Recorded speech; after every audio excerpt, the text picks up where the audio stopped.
Piccolo begins his new conquest of Earth. Meanwhile, our protagonists regroup in Otherworld. With the amount of power Piccolo has now, will they even be able to stop him? We'll cover that and more in this 8th part of What If Goku Was Piccolo's Vessel. Piccolo heads back out into space. He could survive here now, and he could travel here pretty quickly too. He admires Earth from a distance, his brand new empire. Or rather, the start of his new empire. He's going to be prospecting new places out in space to take over. Of course, they can't do it just yet, but he wants to spend some time out there. His sons have all of this under control. Plus, he also wants to spend some time tracking down the Supreme Kai. He knows there are other godly beings, and he wants to make sure they don't get in his way. Especially because they're working with other people that are working against Piccolo. Goku and Vegeta are dead, but he knows Gohan's still alive, same for Krillin and Tien. Right now they're not an issue for him, but if he leaves them unchecked, they'll probably grow considerably. He leaves Earth to his sons. Meanwhile, in the sacred world of Kais, Elder Kai performs the ultimate ritual on Gohan, while Goku and Vegeta spend time training together. Same for Krillin and Tien. They're told about Potara fusion as well, although this should be a last resort because according to Elder Kai, it'll be a permanent fusion. They have to plan their next move wisely, especially with how strong Piccolo is at the moment. But at the same time, they can't wait too long because King Piccolo is already taking over Earth. And from what the Kais could tell, he just went out into space for some reason. He's teleporting around with new powers that he's gained. He's adapting really quickly to the new abilities that he has, even creating new ones for himself. They need to stop this before it gets really bad. Piccolo's sons begin to enforce his rule on Earth. They're sent out individually with the task of taking over different parts of the world. By now it's pretty much already been taken over. But this way he could strengthen his rule. While he's tying up the loose ends with the people who are going to fight him, he's confident his son's going to sort out Earth for him. Another day passes. Around the world, armies are trying to rise up against King Piccolo's army. But despite how small King Piccolo's army is, it's just a couple of his sons, they overpower every world military.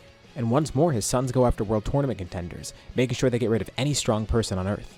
And of course, they're trying to find the Dragon Balls, but they'll need the Dragon Ball radar for that first. There's also some priority targets. Anyone who's friends with a Goku, or anyone who's related to him. Same for Vegeta. Goten and Trunks are on the top of the list for that reason. They should still be on Earth. And also people like Roshi and Yamcha are targeted. Thankfully they're all safe on the lookout. Kami did briefly go back to Earth to bring them up there because he knew they'd be targeted. And Piccolo's sons do have a lot on their plate in the first place. So thankfully they never get to those people. At least not immediately. At some point, one of them gets to the lookout, Tambourine Jr. Of course they knew of the lookout's existence. They just had to actually locate it first because it keeps moving around. Tambourine goes after Goten and Trunks. Quickly they power up into Super Saiyan. He then takes a powerful blow to the head. He looks over to see Kami and Tien, with Kami then teleporting away. Tambourine is then attacked again, seeing that the person attacking him is Krillin. This isn't the same exact Tambourine as before, but of course this is going to be personal for Krillin regardless. He tells Tien to watch the others. He'll handle Tambourine. Another one of the sons arrives on the lookout, and Tien fights him. But Krillin makes pretty quick work of Tambourine. He's much stronger than the other Tambourine he fought, but Krillin's also way stronger than he was back then. A single Kienzan decapitates him. And just for good measure, Krillin makes sure to launch a Kamehameha to kill him completely. It seemed even after being decapitated he was fine. They forgot. Piccolo has boost powers and it seems that his sons got some of those as well. It's not as potent as what King Piccolo has, but still. They have way better regeneration and way more power. Krillin and Tien jump off the lookout, powering up to their fullest so all of King Piccolo's sons come towards them. They fly by Korin, get some Senzu beans, and then fly over to a nearby wasteland. They sense powers approaching, but someone else then teleports to them. It's King Piccolo himself. He could sense everything happening here, and even while he's all the way out in space, he can communicate with his sons here.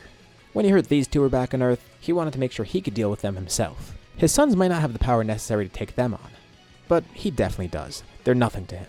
Although he is pretty impressed because he thought his sons were more powerful. But it makes sense, he made them really quickly. Thankfully that won't be the case for Piccolo Jr., although he's definitely not ready to fight yet. Piccolo briefly fights Tien and Krillin, but the two also retreat really quickly, each performing a solar flare and getting away. The solar flare is so powerful that it even dulls Piccolo's ki senses. They've definitely been training and working on their techniques. And when his vision returns, he sees 3 people instead.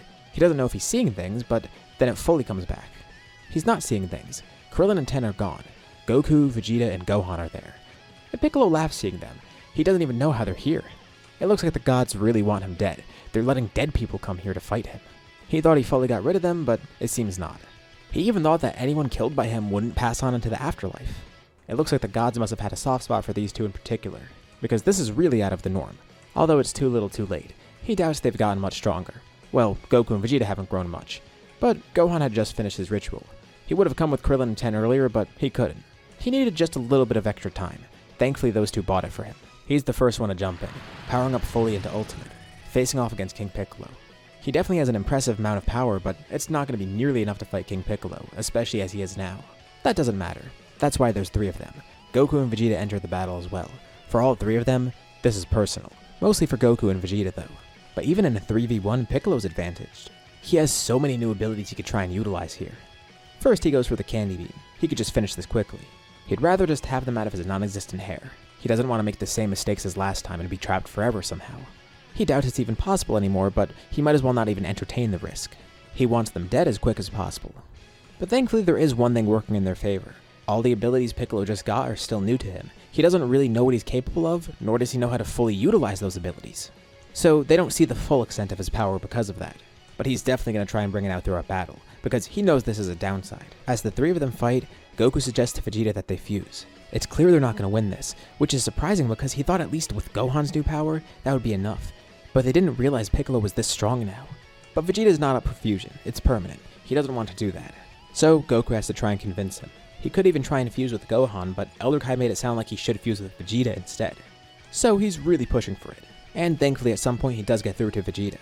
So they put on the Batara earrings and begin the fusion. With Gohan watching on in amazement too because he didn't expect it to actually happen. But now he feels a lot more confident. With how much Elder Kai was hyping it up, it should be really helpful here. That boost that he gave Gohan surely was.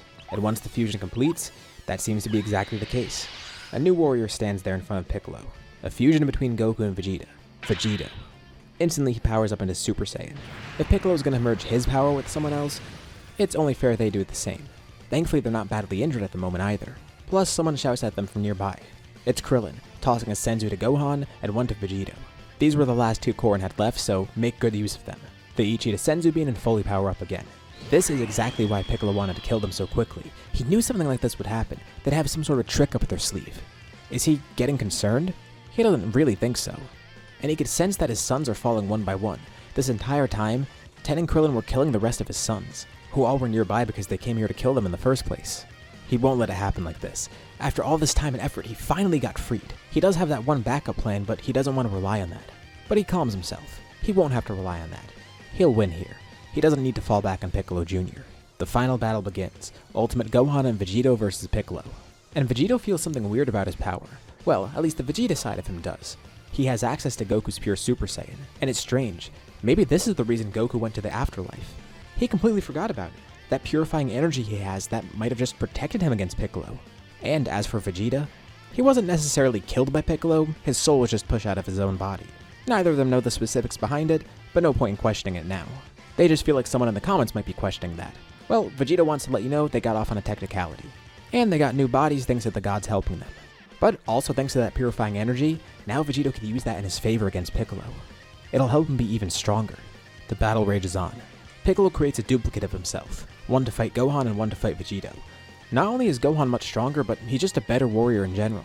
Piccolo never really paid much attention to him. But that's what happens when your father is Goku. And of course, Vegito is a huge threat. Not only is his power insane, but he's the fusion of 2 great warriors. Piccolo is starting to feel the pressure. But he is still ahead. Well, at least at first. The more he's attacked by Vegito, the more he starts to feel weakened. He can't really put his finger on what he's feeling or why he's feeling it, but then it clicks with him. His control over Buu is growing dull. It's thanks to Vegito's purifying energy. Of course, this won't completely remove his power, but Vegito is slowly chipping away at the power that Buu had. Piccolo was very far ahead before, but now he's actually facing a challenge. And Piccolo starts to get desperate. He's not being cocky here because he knows what happened the last time he got cocky. He escaped and then got trapped again.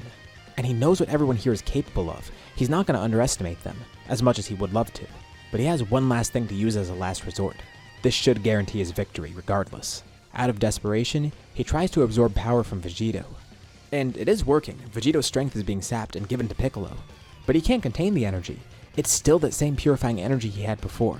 Piccolo thought Vegito was actively applying that to his attacks. What he doesn't realize is that it's just Vegito's regular energy because of Goku. The energy he's stealing is basically poison to him, and it heavily weakens him even further. Plus, with his control over Buu growing duller, energy absorption is a lot slower in the first place. He stops before it does too much damage. And this did actually take energy from Vegito too, to the point where Vegito completely defuses, which Vegeta's really glad about, but also at the same time, they kind of panic over it too. They don't know the fusion's temporary, and Piccolo doing this really shortened the time of it. But Gohan still has power left. Like he said, he's going to be the one to finish off Piccolo. At the very least, he wants to help in the process. Piccolo tries to absorb energy from him, but that doesn't work. He can't do it in time. By now, he's lost so much power that he's basically on Gohan's level, maybe even a little below that. Gohan damages him even further. And Piccolo really doesn't know what to do at this point. He's gonna die here, isn't he? That power from Vegito completely expelled Buu from him. He's gone. Buu's dead. And all that power went with him. There is one more way out of this. One way to prevent his death. He hates the idea of this, but this is better than certain death. He could seal himself into someone once more. The process shouldn't be too hard, just apply the Mafuba to himself and use it on Goku or Gohan. Ideally the latter because he's still alive. A mysterious green energy begins surrounding him, and Piccolo starts to dematerialize. And Gohan stands ready. He expected this. They actually thought he might get this desperate, and as Piccolo's dematerializing, someone then punches right through him, launching through his torso, splitting him right in half. It's Goku, using the rest of his power and applying all his purifying energy to this punch. Gohan and Vegeta then each stick a hand out, lending the rest of their energy to him. He really needs it at this point. He thanks them. He didn't really have much left in the tank. He charges all of this energy into a purifying Kamehameha. Piccolo watches with a look of horror on his face, but it slowly turns into an accepting smile. Well done, Son Goku. He truly is a powerful specimen, but Piccolo knows this isn't the end for him. He's engulfed completely by the Kamehameha, destroyed and purified at the same time. King Piccolo is finally dead. Goku gives his thumbs up to Vegeta and Gohan. They finally did it. It's over. Although it is a bit sad because in the process, Kami died. Goku and Vegeta have to return to Otherworld for a bit, but they tell Gohan to go to Namek and get the Dragon Balls there. That way they could be revived. Plus, they could restore the damage that way too. But then they hear someone talking to them. It's the Grand Supreme Kai. He confirms that Piccolo's completely dead, and his soul is gone too. But strangely enough, Kami is still alive. He's completely fine. He even teleports back to Earth, just to look for himself. And even Shenron should still be intact. So if he's still alive, why? Unbeknownst to everyone else, Piccolo Jr. awaits. And he's now life-linked with Kami. Plus, he inherited a lot of King Piccolo's power. It might not be as potent, but even with Buu gone, he should still retain some of that. That's why at the last moment, Piccolo wasn't really that concerned. He doesn't like that he had to rely on that, but he had that backup plan for a reason. And with that, we'll leave off here for now. What'd you guys think about this part? What's going to happen next? Leave your thoughts and ideas in the comments below. I'd love to see what you guys think. As usual, be sure to drop a like and subscribe if you haven't already. It really does help out the channel and it shows me you want to see more videos like this. Anyways, thank you all for watching, and I'll see you all in my next video.